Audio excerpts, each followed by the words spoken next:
Сәлеметсіздер ме, достар? Бүгін 5-ші сыныпқа арналған Аққулы көл тақырыбында диктант жазатын боламыз. Барлығы мәтінде 90 сөз. Және мәтін 3 абзацтан тұрады. Менің арнама жазылып, лайк басып қойыңыздар. Аққулы көл. Жаз.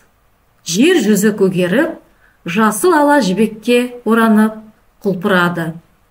Аққулы көлдің жағасында тізеле қонып, 6 ауыл отыр. Жаздың алтын нұры ойнаған шуақ күні еді. Көкпенбет, мөлдір сулы аққулы көлдің жасыл ала қамыстары көк жібекке тіккен жасыл ала кесте сияқты. Аққулы көлдің жағасы жасыл кілем жайғандай балбыраған кезі еді.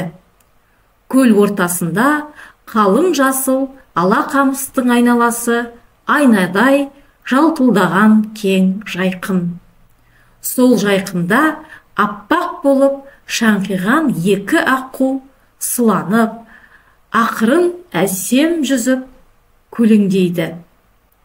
2 аққу ұзын, сұлу мойындарын иіп, көл ортасында сыңқылдап, аппақ денесін күміс суға төсеп, әсем жүзіп, күміс судың айнадай мөлдірін шымырлатып сызады.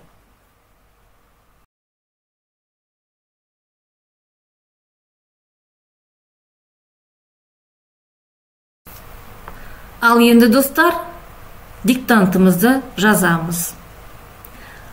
Алдымен тақырыбын жазамыз. Аққулы көл. Жазамыз. Аққулы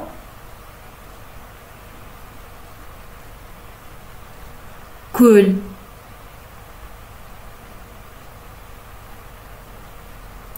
Бірінші абзац. Жаз. Бірінші сөйлем жаз. Көп нүкте қоямыз. Келесі сөйлем.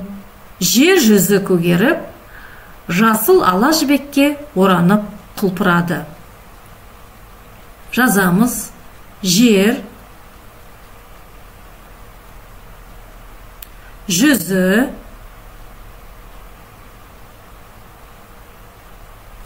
көгеріп,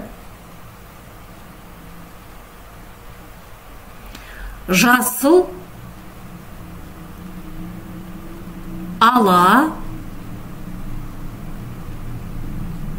жібекке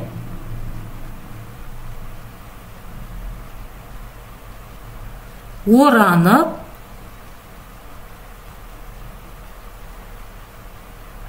құлпырады. Сөйлемді тексереміз. Жер жүзі көгеріп, жасыл ала жібекке оранып құлпырады.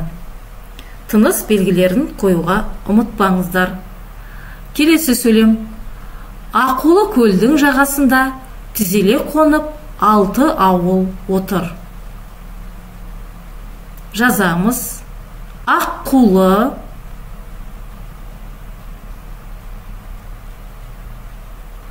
көлдің жағасында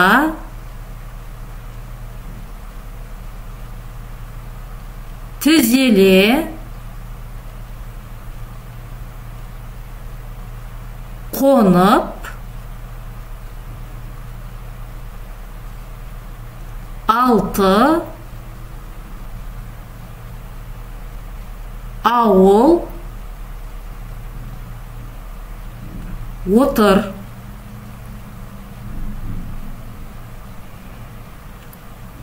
Сөйлемді тексереміз. Аққулы көлдің жағасында тізеле қонып 6 ауыл отыр. Келесі сөйлем. Жаңа абзац. Жаздың алтын нұры ойнаған шуақ күні еді. Жазамыз. Жаңа жолдан бастап азат жолдан бастап жазамыз. жаздың, алтын, нұры, ойнаған,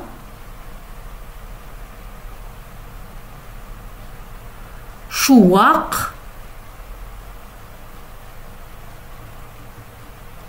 күні,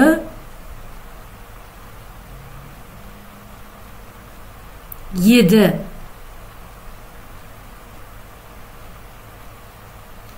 Сөйлемді тексереміз. Жаздың алтын нұры ойнаған шуақ күні еді. Келесі сөйлем. Көкпенбек, мөлдір сулы аққулы көлдің жасыл ала қамыстары көк жібекке тіккен жасыл ала кесте сияқты.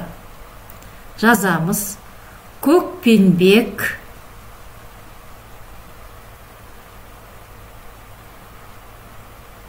мөлдір сулы, мөлдір, сулы,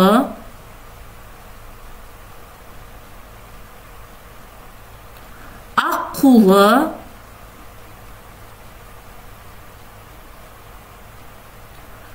көлдің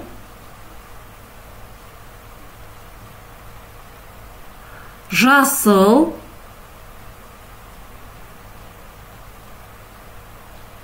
ала қамыстары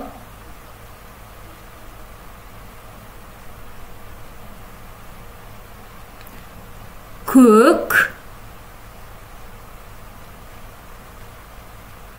жібекке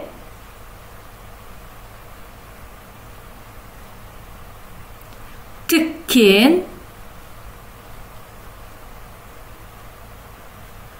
жасыл ала кесте сияқты.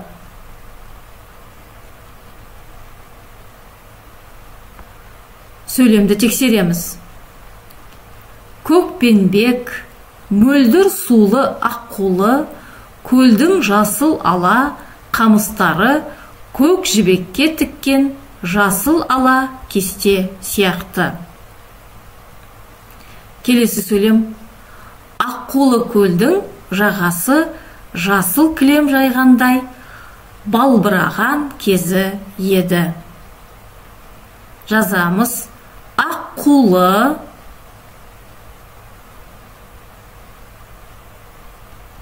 көлдің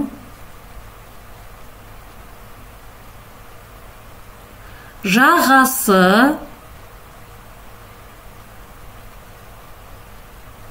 жасыл кілем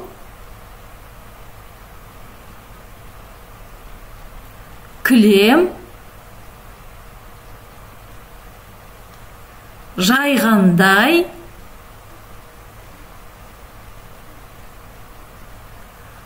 балбыраған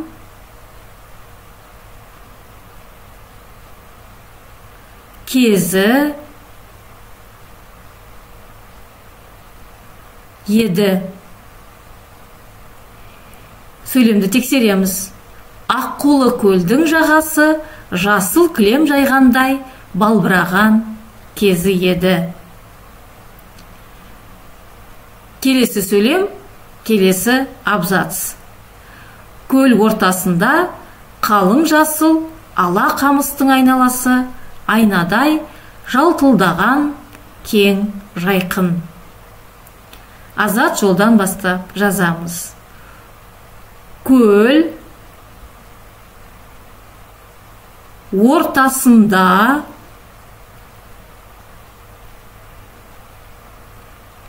қалың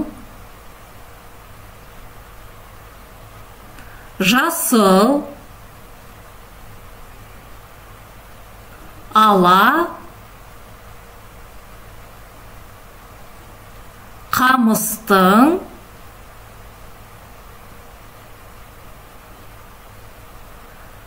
айналасы,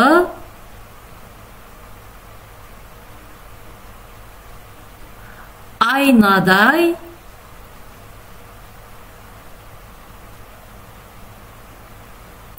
жалтылдаған, жалтылдаған, кең, жайқын.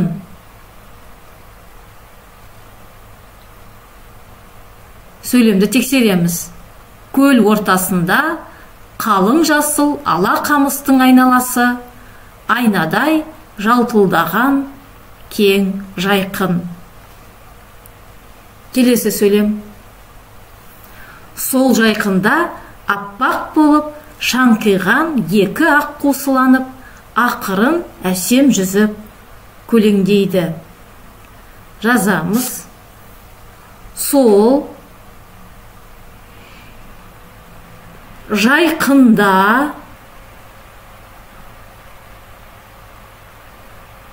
аппақ болып шаңқиған екі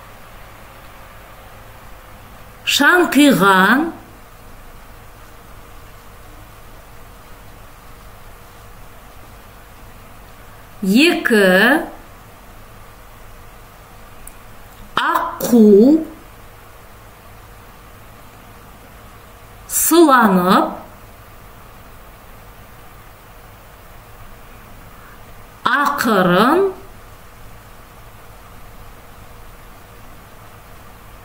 әсем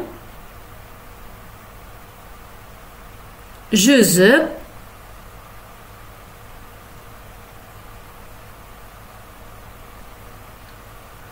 көлеңдейді.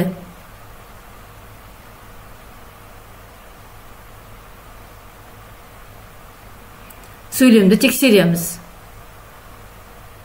Сол жайқында аппақ болып шаңқиған екі аққу сыланып, ақырын әсем жүзіп көлеңдейді. Келесі сөйлем.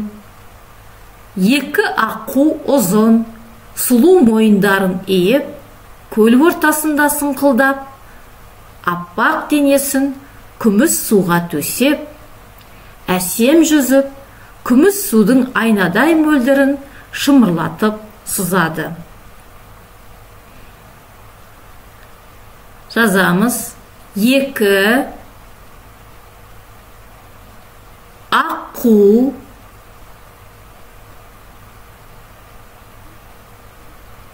ұзын,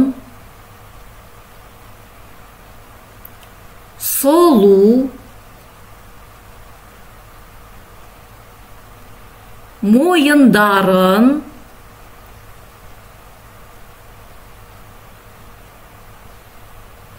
иіп, көл ортасында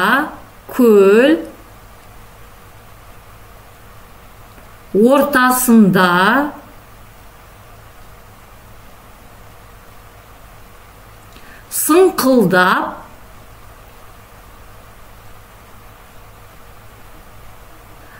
аппақ денесін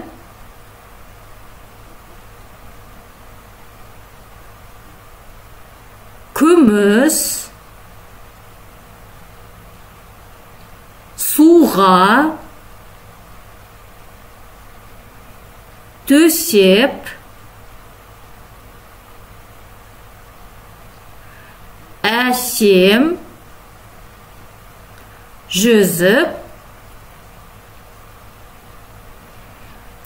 күміс судың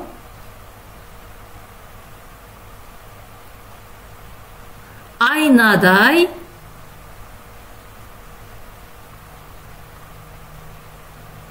мөлдірін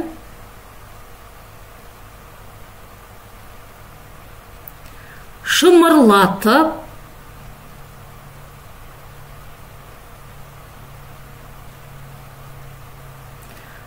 сызады.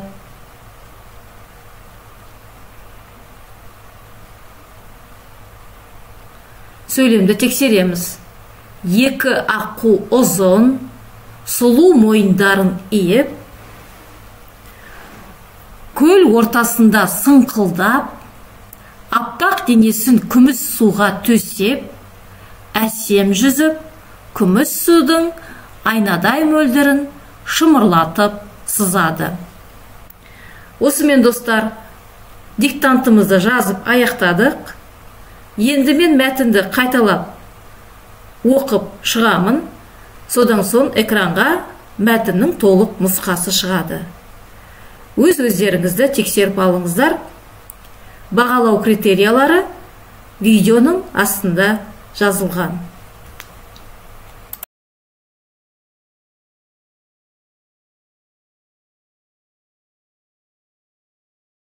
Аққулы көл. Жаз. Жер жүзі көгеріп, жасыл ала жібекке оранып құлпырады.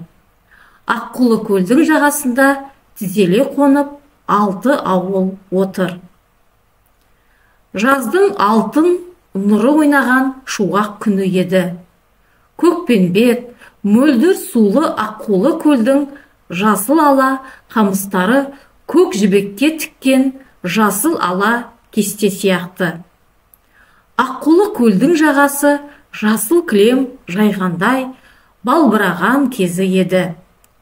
Көл ортасында қалың жасыл ала қамыстың айналасы айнадай жалтылдаған кең жайқын.